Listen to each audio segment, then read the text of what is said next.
কৃষ্ণ শংকৰ গুৰু হৰিৰাম। পোনপ্ৰথমে সকলোলৈকে আমি ভক্তিভৰা সেৱা জনাইছোঁ। দ্বিতীয়তে আমি সেৱা জনাইছোঁ আমাৰ সকলোৰে পৰিচিত ভাগৱত পৰ্যালোচক আমাৰ দীপক ব্ৰহ্মবাব, আজি আমাৰ নিচেই কাষত।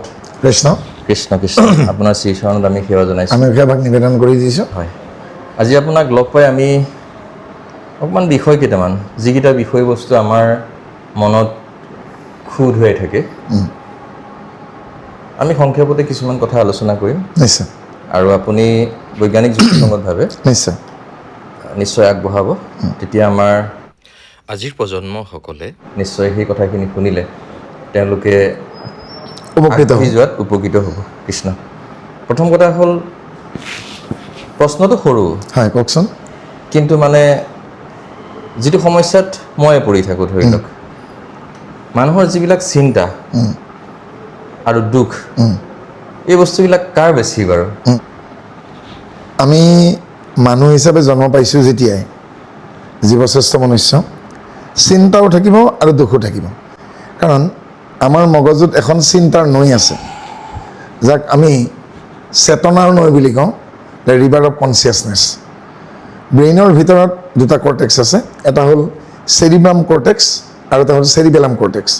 এই দুটা কৰ্টেক্সৰ মাজত থকা নৈখনৰ নামে হ'ল ৰিভাৰ অফ কনচিয়াছনেছ। অসমীয়া ভাষাত ক'ব লাগিলে মানসিক চেতনাস্ৰোতৰ বা চেতনাৰ নৈ। আৰু যিখন নৈৰ ঢৌবিলাকে হ'ল একোটি চিন্তা। যিজন ব্যক্তিৰ সেই চিন্তাৰ চেতনাৰ নৈখনৰ ঢৌবোৰ কেনেকুৱা অনুভৱ কৰিব নোৱাৰে, অনুধাৱন কৰিব নোৱাৰে, তেওঁ আচলতে মানসিকভাৱে সুস্থ নহয়, ভাৰসাম্য নহয়। গতিকে যাৰ মানসিক স্বাস্থ্য ভাল, তেওঁৰ মনত চিন্তা আহিব। আৰু নতুন নতুন যদি চিন্তা নাহে, বিজ্ঞানীয়ে নতুন বস্তু কেনেকৈ উদ্ভাৱন কৰিব? এজন সুৰকাৰ, এজন সংগীতকাৰ, এজন শিল্পী, তেওঁৰ মগজুত যদি নতুন চিন্তা নাহে, নতুন চিন্তাৰ উন্মেষ নঘটে, বাডিং নহয় জানো, তেতিয়াহ'লে তেওঁ নতুন সৃষ্টি কেনেকৈ কৰিব? একঘেমীয়া, যাক আমি মন'টনাছ বুলি কওঁ, একঘেমীয়া হৈ নাযাবনে? এতিয়া শিল্পী এজনে এটা মূৰ্তি বনাইছে, কোনোবা এজনে ক'লে আৰু অলপ কিবা কৰিলে আৰু ধুনীয়া হ'ল নেকি? আৰু তেতিয়া শিল্পীজনে আকৌ নতুন চিন্তা কৰিব, নতুন চিন্তা কৰি সেই আগৰ মূৰ্তিটোতকৈ আকৌ ধুনীয়া এটা তেওঁ শিল্পকলাৰ সৃষ্টি কৰিব। সেইকাৰণে শিল্পীসকলে তেওঁলোকৰ শিল্প সুষমাত, তেওঁলোকৰ যিটো ক্ৰিয়েশ্যন বুলি কওঁ, তাত কেতিয়াও তেওঁলোকে ফাইনেল টাচ নিদিয়ে, মানে শেষ তুলিকা নুবুলাই বুলি কয়। গতিকে চিন্তা থাকিবই, আৰু যি চিন্তা কৰিব নোৱাৰে তেওঁতো অবিবেচিকে মানুহ হ'ব। তো ইমানকণো চিন্তা কৰিব নোৱাৰিলে এই কাৰ্যটো কৰি দিলেগৈ। গতিকে সেইকাৰণে আমাৰ কথা এষাৰ আছে, ভাবি চিন্তি কাম কৰিবা, কাম কৰি উঠি নাভাবিবা কিয় ভুলটো হৈ গ'ল। বঙালীত কয়, ভাবিও চিন্তি কৰিও কাজ ভাবিও না।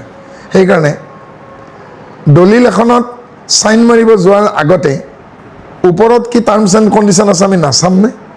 যদি চিন্তা নকৰাকৈ, নভবাকৈ, নিচিন্তাকৈ টাৰ্মছ এণ্ড কণ্ডিশ্যন নোচোৱাকৈ চাইনটো মাৰি দিয়ে, তেওঁৰ নিজৰ ভৰিতলৰ মাটিখিনিও নোহোৱা হৈ যাব পাৰে। গতিকে মানুহ মাত্ৰেই শেষ নিশ্বাস থকালৈকে এজন কেঁচুৱাই হওক, এজন বুঢ়াই হওক, চিন্তা আহিবই। এইবাৰ আহিল আমি দুখ।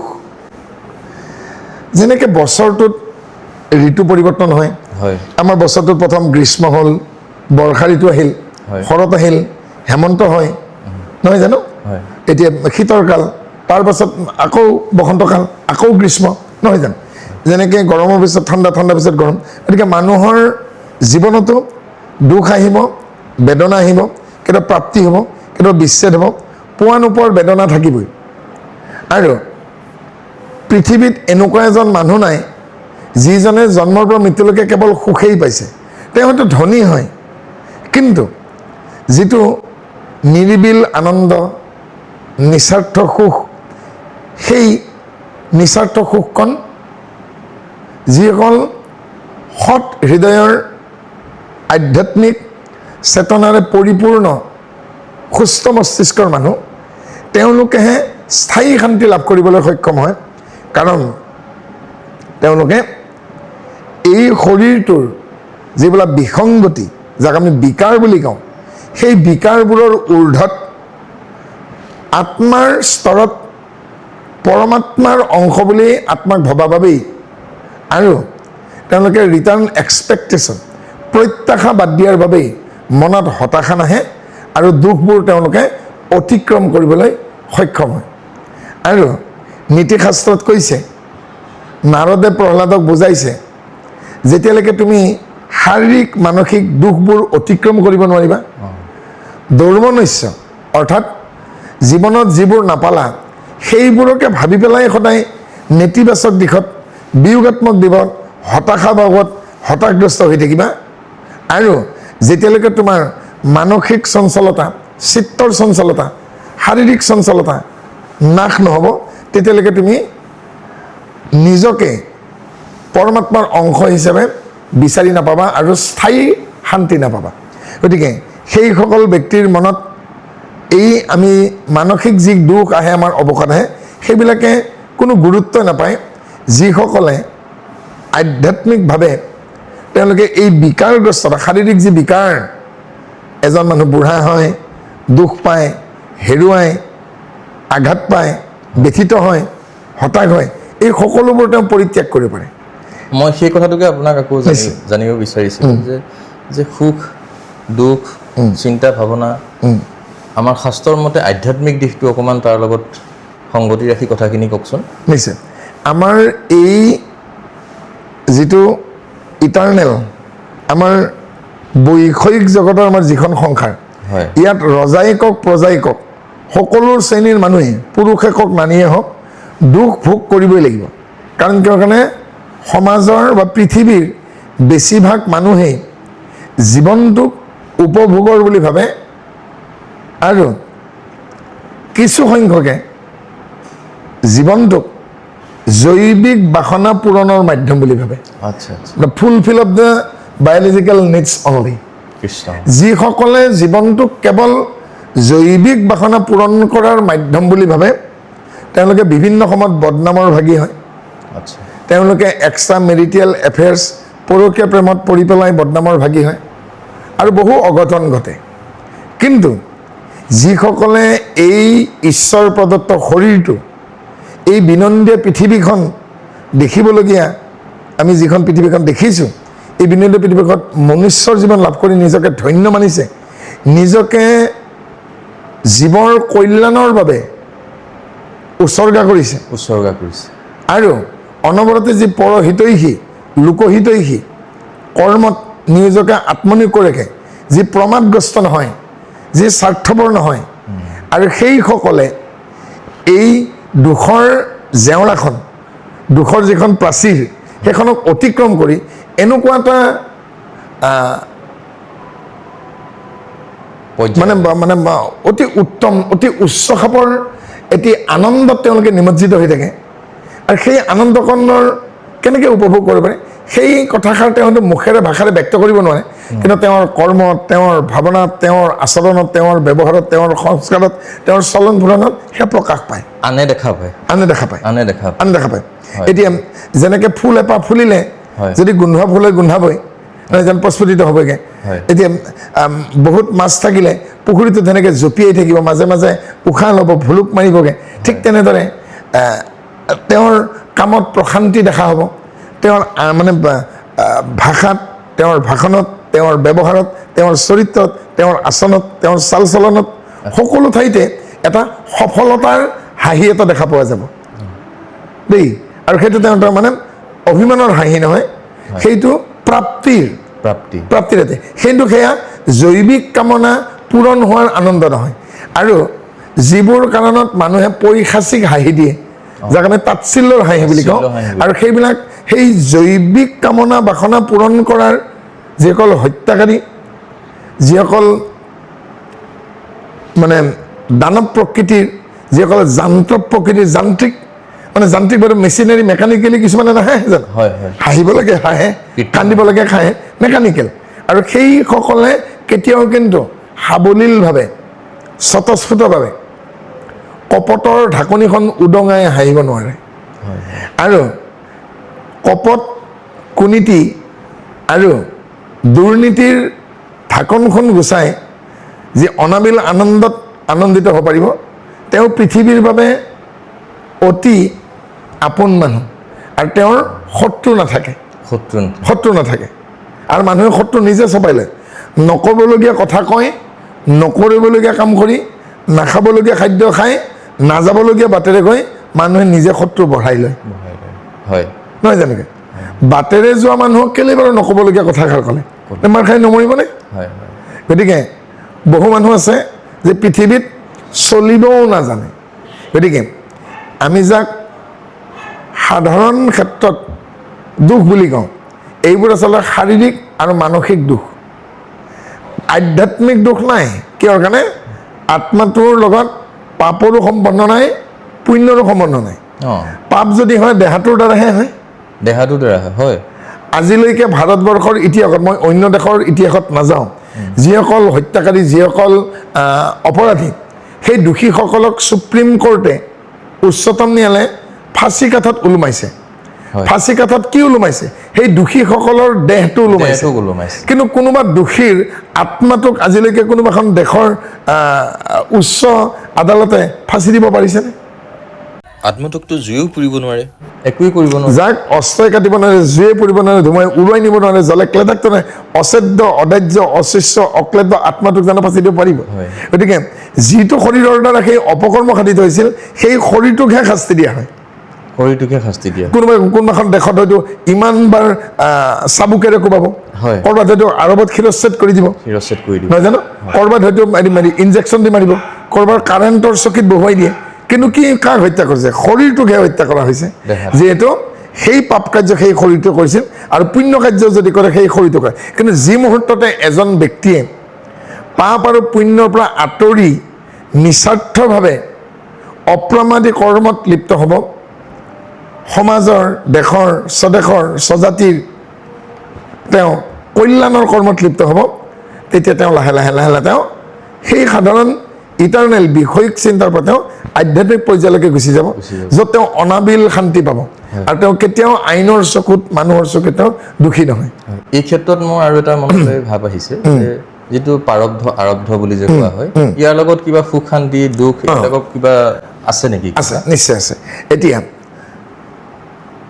সংস্কৃত আৰু অসমীয়াত এনেকৈ কোৱা হয় প্ৰাৰব্ধ আৰব্ধ অনাৰব্ধ আগৰ যিখন জীৱনৰ যিখিনি বাকী এয়া কিন্তু ৱেষ্টাৰ্ণ কালচাৰ যিটো আমাৰ পশ্চিমীয়া যিটো সংস্কৃতি পশ্চিমীয়া যিটো মিথ ৱেষ্টাৰ্ণ মিথত কিন্তু পৰজন্মৰ কথা বিশ্বাস নকৰে পূৰ্বজন্মৰ কথা তেওঁলোকে বিশ্বাস নকৰে এই প্ৰাৰব্ধ আৰব্ধ অনাৰব্ধ সনাতন বৈদিক সংস্কৃতিৰহে এইটো বিশ্বাস যে আমাৰ আগৰ জন্ম আছিল আগৰ জন্মৰ কৰ্মৰ ফলৰ হিচাপত আকৌ তেওঁ জন্ম পায় আৰু এই জন্মটো যদি তেওঁ প্ৰাৰব্ধ আৰব্ধ অনাৰব্ধ ভাৰসাম্য ৰক্ষা নহ'ল তেতিয়াহ'লে তেওঁ আকৌ আহিব লাগিব গতিকে আগৰ জন্মৰ সংস্কাৰকে প্ৰাৰব্ধ বুলি কয় আৰু এই জন্মত আৰ্জিত সংস্কাৰ আৰু ক্ৰিয়ামন সংস্কাৰক আৰব্ধ আৰু অনাৰব্ধ বোলা হৈছে আৰু এই তিনি প্ৰকাৰ সংস্কাৰ যেতিয়ালৈকে শেষ হৈ নাযায়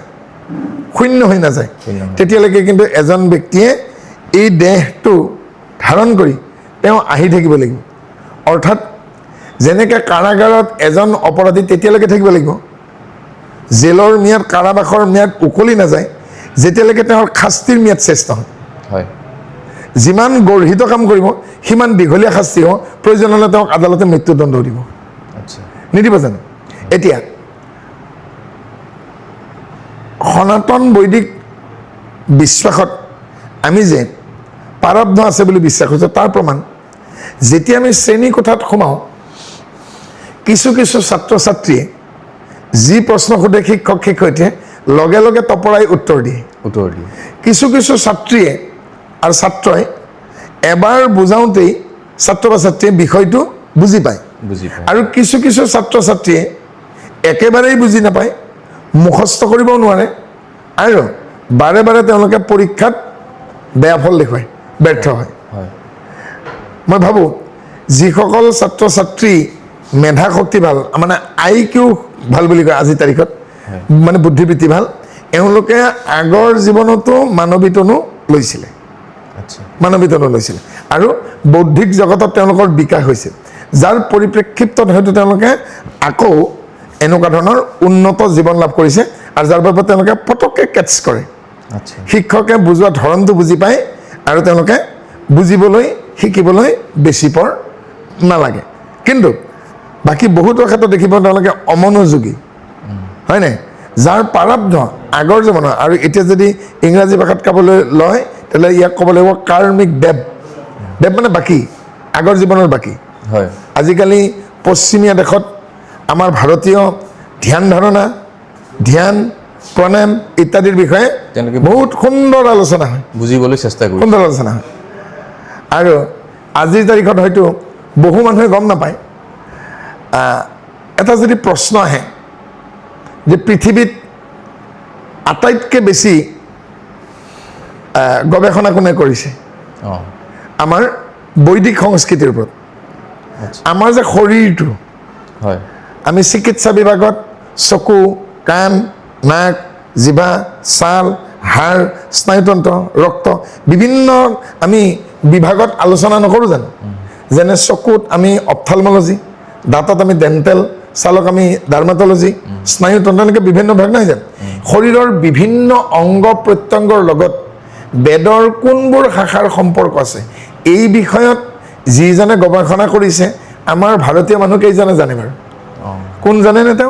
তেওঁৱেই হ'ল ডক্টৰ টনি নেডাৰ, আৰবৰ দুটা ৰিফাইনেৰীৰ তেল শোধনাগাৰৰ মালিক। আৰু তেওঁ উগ্ৰপন্থীৰ প্ৰাণৰ ভাবুকিৰ বাবে আৰৱ ত্যাগ কৰি হলেণ্ড দেশৰ আমষ্টাৰডামত মহৰ্ষি মহেশ যোগীৰ শৰণাপন্ন হয়। মহৰ্ষি মহেশ যোগী যিয়ে পতঞ্জলি যোগ দৰ্শন পুনৰ প্ৰতিষ্ঠা কৰে আৰু ভাবাতীত ধ্যান দি ট্ৰান্সিডেণ্টেল মেডিটেশ্যন পুনৰ তেওঁ বিকাশ কৰে। আৰু এই মহৰ্ষি মহেশ যোগীৰ তত্ত্বাৱধানত আহি ডক্টৰ টনি নেডৰে বেদৰ 40টা শাখা আছে, বেদৰ 40টা শাখাৰ ওপৰত তেওঁ মানৱ দেহৰ বিভিন্ন অংগ প্ৰত্যংগৰ লগত বিশ্লেষণ কৰি তুলনামূলক অধ্যয়ন কৰি 40খন তেখেতে থেচিছ ৰচনা কৰিছে। আৰু সেই 40খন গৱেষণা পত্ৰ বিভিন্ন দেশৰ ইউনিভাৰ্চিটিত স্বীকৃত হৈছে। আৰু এই 40বাৰ গৱেষণা কৰি 40খন গৱেষণা পত্ৰত স্বীকৃতি লাভ কৰা মানুহজন কিন্তু হিন্দু ধৰ্মৰ নহয়, হয় নাই? কিন্তু এজন বিদেশী মূলৰ মানুহে সনাতন বৈদিক ধৰ্মত যিখিনি বুৎপত্তি লাভ কৰিলে, সেইকাৰণে কৈছোঁ আজিৰ তাৰিখত সনাতন বৈদিক ধৰ্মৰ ওপৰত America, England, Russia, Ukraine, Israel, পৃথিৱীৰ বিভিন্ন দেশৰ ছুইডেনকে আদি কৰি আৰু আজি বহুলভাৱে প্ৰচাৰিত হৈছে আৰু তাৰ চৰ্চা হৈছে। গতিকে সেই বিষয়ত যদি আমি ভৱিষ্যতে আমি আকৌ কিছু সময় সুযোগ পাবলৈ আমি বিশদভাৱে আমি আলোচনা কৰিম। কিন্তু আমি এটাই কথা কৈছোঁ যে বেদখন 4খন বেদকে বিজ্ঞানসন্মতভাৱে ৰচনা কৰা হৈছে। আৰু বিষ্ণু পুৰাণত আপুনি চালে দেখিব এটা গ্ৰহৰ পৰা আন এটা গ্ৰহলৈ কিমান দূৰত্ব, পৃথিৱীৰ পৰা সূৰ্যলৈকে কিমান দূৰত্ব, ক'ত আছে বিষ্ণু পুৰাণত কিমান হাজাৰ বছৰ আগতেই প্ৰুভ কৰি থোৱা হৈছে। ৰামে কিমান দিন খোজ কাঢ়োতে অযোধ্যা পালে, আৰু আজিৰ তাৰিখত শ্ৰীলংকাৰ পৰা বা ৰামেশ্বৰমৰ পৰা খোজকাঢ়ি অযোধ্যা পাতে কিমান সময় লাগিছে খোজকাঢ়ি, সেই হিচাপ কিন্তু বাল্মীকিয়ে তেতিয়া দি থৈ দিছে। গতিকে আমাৰ এপিকবোৰ যিবোৰ মহাকাব্য আছে, ৰামায়ণ, মহাভাৰত, আৰু সকলোৰে কিন্তু বিজ্ঞানসন্মত যুক্তি আছে। কিন্তু আজিৰ নাস্তিকতাবাদী পশ্চিমীয়া সভ্যতা সংস্কৃতিৰ বাদে আমাৰ বহু মানুহে আজিকালি নাস্তিক হৈছে আৰু সনাতন হিন্দু ধৰ্মৰ হৈও নিজৰ ধৰ্ম সংস্কৃতিৰ বিৰুদ্ধাচৰণ কৰে আৰু বিদেশী ধৰ্মকহে শ্ৰদ্ধা কৰে। আৰু যাৰ পৰিপ্ৰেক্ষিতত আমি আজি নামঘৰে, মন্দিৰে, আমাৰ যিবোৰ সনাতন বৈদিক সংস্কৃতিৰ উপাসনা গৃহ আছে, তাত আপুনি উপাসনা কৰাৰ সময়ত আপোনালোকে চাব কোনোবাই চাকি গছ লগাই পেলাই নামঘৰৰ পৰা ঘৰলৈ গুচি আহিছে, কোনোবাই অৰিহণা নৈবেদ্য দি পেলাই ঘৰলৈকে গুচি আহিছে। অথচ এখন নামঘৰ কমিটি কিমান কায়িক মানসিক সময় খৰচ কৰি একোজন ভাগৱতী মাতি আনে, বিশ্লেষক মাতি আনে, নহয় জানো? আৰু তেওঁলোকেও কিমান কষ্ট কৰি সময় উলিয়াই আহে। কিন্তু তেওঁ কিমান গৱেষণা কৰি চিন্তা কৰি চৰ্চা কৰি বহুত মন্থন কৰি ভাগৱত ব্যাখ্যাকাৰীসকলে বিজ্ঞানসন্মতভাৱে কিছু সমাজক প্ৰয়োজনীয় সকলো স্তৰৰ আগবঢ়ায় কিন্তু সেইখিনি শুনিবলৈকে যিখিনি বয়সৰ ছাত্ৰ ছাত্ৰী তাত থাকিব লাগিছিল কিন্তু সেইখিনি দেখা নাপাওঁ কেইজনমান বুঢ়া মানুহে নামঘৰৰ খুঁটাত আউজি কেইজনীমান বুঢ়ী মানুহেতো নামঘৰৰ খুঁটাত আউজি আছে কেতিয়াবা দেখিবগৈ বোৱাৰীকেইজনী হয়তো সৰু সৰু ল'ৰা ছোৱালীকেইটাক মোবাইল খেলিব দি তেওঁলোকে নিজৰ ব্যক্তিগত কথা পতাত ব্যস্ত কোনোবা হয়তো চাধামলি আছে কোনোবা নামঘৰৰ ভিতৰতে তামোল খাই নামঘৰৰ খুঁটাত চূণ মুচিছে আৰু নামঘৰৰ ভিতৰত তামোলখন নাখাই বাহিৰতো খাব পাৰে নামঘৰৰ ভিতৰত থকা বতাহখনত চাধাখিনি দেখিলে ভাল লাগে জানো কাৰণ চাধাওতো মাদকত পৰে নিচা জাতীয়ত নপৰে জানো গতিকে কৰিব লাগে কাৰণে কৰিছোঁ পাতিব লাগে কাৰণে পাতিছোঁ এনেকৈ যদি কৰি থাকোঁ আমি ইমানবোৰ কষ্ট কৰি এই অনুষ্ঠানবোৰ পতাৰ কিবা যুক্তিযুক্ততা জানো থাকিব গতিকে মই অনুৰোধ কৰিম এনেকৈ যেতিয়া ভাগৱত পাঠ পাতিব ভাগৱত ব্যাখ্যা পাতিব নামৰ অনুষ্ঠান পাতিব আৰু কেতিয়াবা আমি ইয়াৰ লগতে অন্তৰংগ আলাপো কৰিলে ভাল হয় উঠি অহা প্ৰজন্মৰ লগত আমি ইণ্টাৰেকশ্যন তেওঁলোকৰ মনৰ খবৰখিনি লওঁচোন কিনো পঢ়িব কিনো কৰিব কি পঢ়িলে কি হ'ব আৰ্টিফিচিয়েল ইণ্টেলিজেন্স সেইটোক প্ৰাধান্য দিব নে ভগৱন্তক আমি শাস্ত্ৰৰ ফালৰ পৰা কৈ থকাটোক প্ৰাধান্য দিব এই গোটেই কথাবিলাক আলোচনা কৰি এতিয়া এই যিবোৰ আজিকালি এতিয়া আমি জাংক ফুড বুলি কওঁ এই জাংক ফুডে যেনে চিপ জাতীয় খোৱাৰ লগে লগে যেনেকৈ আৰু খাবৰ মন যায় সেনেকৈ বিভিন্ন ৰীল নিৰ্মাতাই ৰীলবোৰ এনেকৈ প্ৰলোভন দি পেলাই আকৰ্ষণ কৰে ল'ৰা ছোৱালী যেনেকৈ টফি ভাল পায় ললিপপ ভাল পায় ঠিক সেনেকৈ যেনেকৈ দেখা পায়গৈ আৰু কি হৈছেগৈ এই আকৰ্ষণৰ ফলত পৰি পেলাই তেওঁলোকে আমাৰ যিটো বৌদ্ধিক চেতনা কমি যায়গৈ আৰু লগতে এই আৰ্টিফিচিয়েল ইণ্টেলিজেন্সৰ মই বেয়া বুলি কোৱা নাই ইয়াৰ প্ৰতি যিটো আকৰ্ষণ এই যিটো মোবাইলৰ প্ৰতি আকৰ্ষণ মোবাইলৰ ৰিলছৰ প্ৰতি যি আকৰ্ষণ মোবাইলৰ প্ৰলোভনখিনিৰ প্ৰতি যি আকৰ্ষণ সেয়া মাছকেইটাৰ দৰে হয় মাছমৰীয়াই বৰশীত টোপ লগাই দিয়ে বৰশী কাঁইটটোত কিন্তু লোহাৰ কাঁইটটো মাছে দেখা নাপায় টোপটো দেখা পায় আৰু যেতিয়াই মাছৰ কাঁইটটো গিলি দিয়ে আৰু কাঁইটটোৱে যেতিয়া মাছৰ বুকুত লাগি ধৰে মাছটো দৰিকণাই নে গৰৈ নে কাৱৈ নে বৰালি কোনো কথা নেকি ওপৰত উঠিবই লাগিব আৰু যেতিয়া এই মোবাইলৰ অহেতুক প্ৰীতি মই অহেতুক প্ৰীতি বুলি কৈছোঁ যে কোনো কাৰণ নোহোৱাকৈ ৰাতি যিখিনি সময়ত শুব লাগে তেতিয়াও মোবাইল চাই থাকে বাছত উঠাৰ লগে লগে মোবাইল ৰেলত উঠাৰ লগে মোবাইলৰ এই অহেতুক প্ৰীতিয়ে মানুহে মানুহৰ পৰা মানুহক পৃথক কৰিছে মানুহবোৰ বস্তুকেন্দ্ৰিক আত্মকেন্দ্ৰিক হৈ গৈছে মানুহৰ যিটো উমৈহতীয়া সমূহীয়া ভাৱ যিটো নিস্বাৰ্থৰ ভাৱ যিটো এৰা ধৰাৰ ভাৱ লাহে লাহে লাহে লাহে লাহে সি নোহোৱা হৈছে আৰু এদিন গৈ পেলাই হয়তো এই মোবাইলেই আমাৰ বাবে এটম বমৰ দৰে হ'ব আৰু মোবাইল চলি থাকোঁতে আজিকালি ব্লাষ্টিং হৈ যায় আৰু মানুহবোৰৰ আয়ুসবোৰ কমি আহিব আৰু মানসিক যিটো চিন্তাধাৰা তাৰ হয়তো স্খলন ঘটিব মানুহবোৰ ৰাক্ষস প্ৰকৃতি হ'ব কেৱল খাবলৈ কেৱল জীয়াবলৈ কেৱল ভোগ কৰিবলৈ গোটেই পৃথিৱীখন কামনাৰ পৃথিৱী মানে শেষত কৰি দিব what is life life is enjoyment and enjoyment for the enjoyment with nothing to with compromise আমি কাৰো লগত কম্প্ৰমাইজ নকৰোঁ কেৱল যিটো পশ্চিমীয়া সংস্কৃতি খাবৰ বাবে জীৱৰ বাবে কেৱল উপভোগ কৰিবৰ বাবে যি পশ্চিমীয়া সংস্কৃতিত মানে আমি যাক মৰ্যাদা বুলি কওঁ হয়নে এতিয়া আমাৰ বয়স বঢ়াৰ লগে লগে গাভৰু ছোৱালীৰ কাপোৰো দীঘল হ'ব লাগে চুলিও দীঘল হ'ব লাগে হয়নে ল'ৰাৰ বয়স বঢ়াৰ লগে লগে ধৈৰ্য বাঢ়িব লাগে সহ্য বাঢ়িব লাগে গঢ়ি নিব লাগে তাৰ উল্টা হোৱা নাইনে ল'ৰাবোৰ বয়স বঢ়াৰ লগে লগে এতিয়া অধৈৰ্য হৈছে খং বেছি ৰাগ বেছি ক্ৰোধ বেছি সহ্য নাই নহয় জানো পিতৃ মানে উল্টা হোৱা নাইনে এতিয়া আমাৰ গাভৰু ছোৱালীবোৰে কেনেকুৱা হৈছে মই সকলোকে কোৱা নাই কেতবোৰ কি হৈছেগৈ বয়স বঢ়াৰ লগে লগে কাপোৰ চুটি হৈ গৈছে চুলি চুটি হৈ গৈছে তেতিয়া শালীনতা ক'ত থাকিল নহয় জানো গতিকে অশালীনতাকে যেতিয়া আকৌ মানে আধুনিকতা বুলি ভাবিব মই এটাই কথা জানো কাপোৰে মানুহক আধুনিক নকৰে মানসিকতা আধুনিক হ'ব লাগিব মোৰ মানসিকতা কিমান আধুনিক কাৰণ সৌ চিকাগোত ভাষণ দিছিল বিবেকানন্দই তেওঁ কিন্তু লং পেণ্ট চাৰ্ট পিন্ধি কোট টাই মাৰি পেলাই যোৱা নাছিল